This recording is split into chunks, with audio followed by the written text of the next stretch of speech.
Bonjour tout le monde, Johanna Grandmaison, vice-président de la mobilisation et communication pour le FIC SPSCN. Je fais une courte vidéo aujourd'hui pour vous expliquer où on en est rendu sur la table de négo, mais surtout pour vous expliquer la suite des choses. Actuellement, le gouvernement maintient sa position, ne veut rien savoir des demandes de la FIC. Il les a passées en revue 2 fois et il y a de la fermeture complète sur nos demandes. On reste avec des offres patronales ridicules. On parle de 9 % sur 5 ans alors qu'ils se sont octroyés 30 % sur 1 an. Donc on ne demande pas moins d'avoir le 30 % qui se sont eux-mêmes octroyés. On reste avec un recul au niveau de l'âge de la retraite. On reste avec des montants forfaitaires, un peu comme ça s'est passé dans la pandémie, où ce qu'on va aller bonifier les gens qui vont accepter de se déplacer, de passer d'un quart de jour à un quart de nuit, des choses comme ça.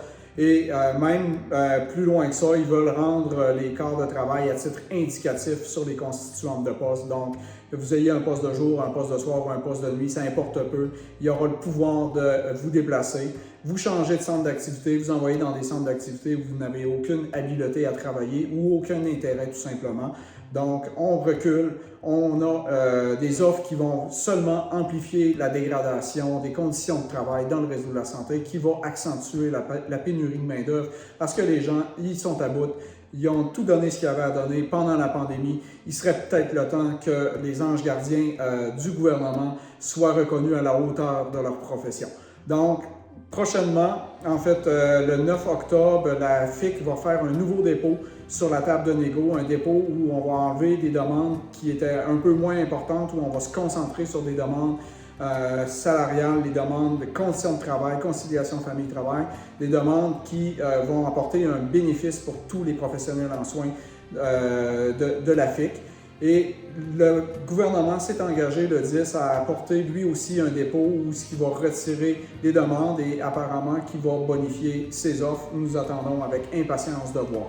Si jamais ce dépôt-là gouvernemental n'apporte absolument rien, le gouvernement reste entêté, à ce moment-là, on n'aura pas le choix d'aller vers une grève et pour aller vers une grève, il va falloir nécessairement passer vers un vote de grève.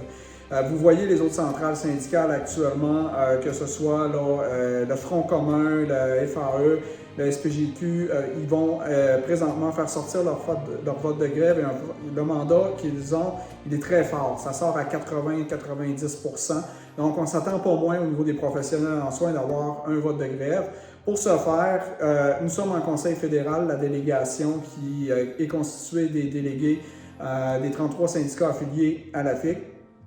Nous allons monter un projet et nous allons venir vous présenter en assemblée générale pour ce qui est du SPSCN le 18 et 19 octobre, assemblée qui va avoir lieu de jour et de soir sur les 2 jours. Il va avoir lieu en présence ou en virtuel. On vous invite de venir en présence pour vraiment bien sentir le pouls, vous réseauter, pour aussi connaître un peu la réalité des autres centres d'activité dans lesquels vous n'avez jamais mis les pieds, parce que c'est quand même assez vaste au CIUS de Capitale-Nationale. Et on va vous expliquer les modalités du vote de grève et ce sur quoi vous allez voter.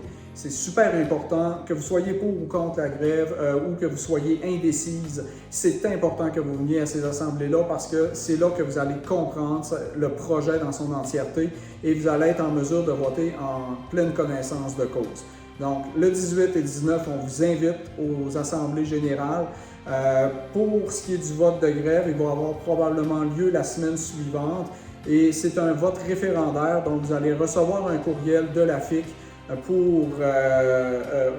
avec un code à usage unique pour vous prévaloir de votre droit de vote.